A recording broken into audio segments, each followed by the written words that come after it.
Welcome back, my duelist friends. Casual Duelist here, and it's Monday. Monday means we got a couple videos coming your way. We've got a non-Yu-Gi-Oh deck, which we're going to get into here momentarily, and that's going to be a Yu-Yu-Hakusho deck, and it's going to be Team Uraotogi.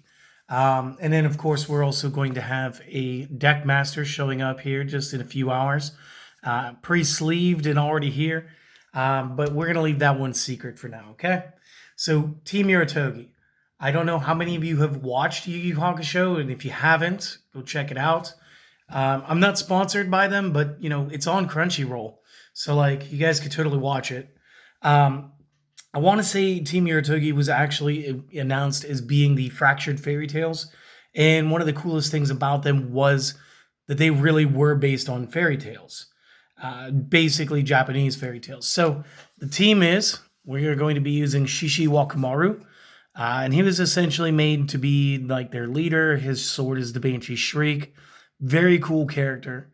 And I just really enjoyed him as far as like you might consider this a deck of villains, especially since it is coded red here. So technically they are the villains. But he was really cool. Then you had Makintaru. And I want to say he was the Peach Boy. No, that's Momotaru. I can't remember who Makintaru was supposed to be, but he was a really cool character too. He was basically like one of the big strong men of the group. You have your Urashima or your reverse Urashima, and I do remember this fairy tale. It's like a fisherman, an angler, who I want to say he freed a turtle, and then was taken to a kingdom, and then basically he was given a box as a gift. And when he opened the box after returning to the world, he found out that what he thought was 3 days was really 300 years. When he opens the box, he instantly ages. It was actually all the time that he had spent in the basically like the fairy tale kingdom. And it was all given back to him immediately. So again, really cool character. And I love the fact that he looks like a chubby cheek Urameshi.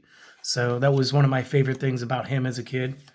Then you have Momotaru, who is the Peach Boy. He gets his power-ups from eating different types of peach. Very cool character. And then the one that we just sort of have laying around in the back isn't even from their team because, again, I didn't have a lot of cards while doing this. So we use Goku Monkey. And just from the name, Goku being the Journey to the West, still sort of a fairy tale right there. So I just went ahead and put this guy in here. Pretty cool looking character. I don't really remember where he's from. He was a villain, so he just sort of fit. But he's the one who will hide within the deck. Now, for the rest of the deck, I'm just gonna flip through them, and you'll see them like this Armor of the Ape. This is Momotaru's ability. Armor of the Hyena, same thing. Different types of peaches gave him different powers. The Axe Blade Fist is the other character. What's his name again? Makintaru. So he was pretty cool. The Chorus of 1,000 Souls. This is part of Shishi Wakamaru's Banshee Shriek sword abilities. We did use the Desperate Temper skill in here. Moving over to the items, I've got some of the ninja abilities in here. I'm not sure. I might still have a ninja deck. We'll take a look later. We got the Armor of Clay. The Banshee Shriek sword itself, which was really cool. The Cape of No Return. Communication mirrors, just decent good effect. Demon Compass, the Idun box, or I might be pronouncing that wrong. The Spirit Cuffs that Yusuke wears that suppress his abilities. The Steaming Spheres, these are basically the peach dumplings. Tape of the Mission, still just really good. Abnormal Endurance, definitely not a type of meditation I want to do, but insane. All for one and one for all, good skill. Event.